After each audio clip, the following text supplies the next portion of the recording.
Hi, I'm Rohini. I'm a senior developer advocate at AWS based in Toronto, Canada.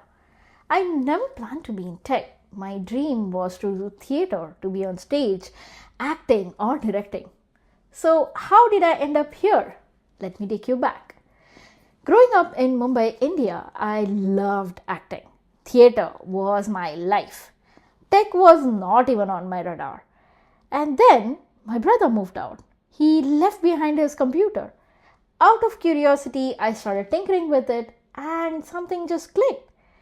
Even my professors noticed this and encouraged me to switch fields from business school to science. And that's how I got a degree in IT. But then I graduated right into a recession. There were no jobs, like no jobs in the market. I luckily cracked interviews for that one company that came for our university placements.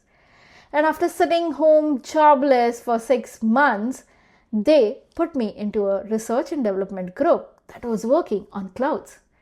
You see, in 2009, cloud computing was still considered a hype in India. A lot of senior folks stayed away from it, but I saw the potential and dived in. Then in 2013, I applied at AWS, who were hiring in Cape Town, South Africa.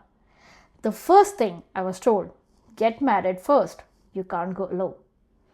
You see, in my culture, women are not typically allowed to move out.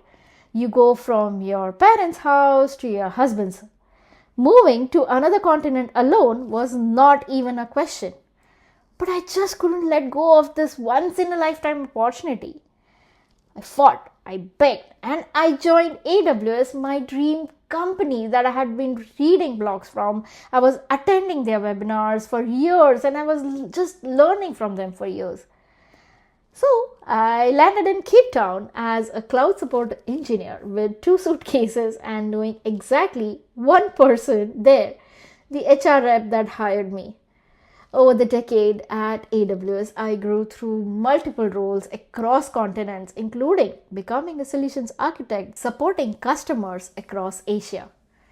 But the part I loved the most was not in those meeting rooms. I would go for meetups on weekends or I would represent AWS at conferences.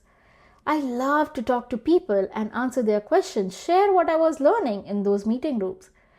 I started writing blogs, creating videos. I spoke at large-scale events. I even helped grow the AWS user group across South Asia. Nobody really asked me to do any of those things. I just loved sharing all those learnings. But the community was not the only one that benefited from me. It always gave back so much to me in return. Those meetups gave me confidence. They gave me mentors, friendships, and opportunities I never would have found alone. So when the opportunity came to become a developer advocate, I just couldn't say no.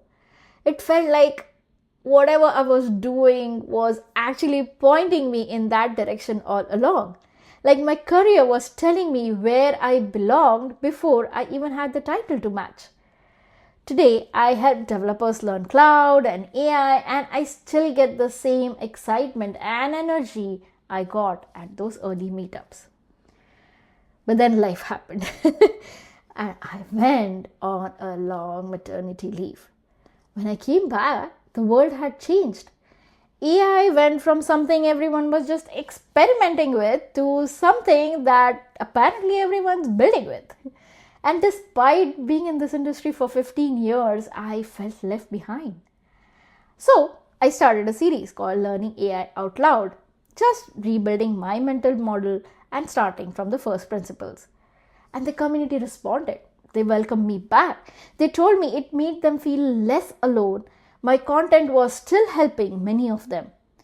So if you are watching this in the middle of your own storm, maybe things are not going as per your plan, or maybe you're wondering whether the break you took or that detour you made or the time that has passed has cost you your future. Let me and my journey tell you that it has not. I went from a girl in Mumbai with an uncertain future to represent one of the biggest technology companies in the world. I've lived and worked across continents, built communities, spoken on stages, created content, and helped thousands of developers along the way.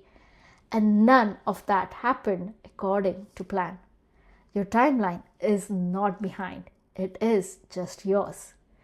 And the funny thing is, I did end up on a stage after all, just not the one I expected. Bye bye.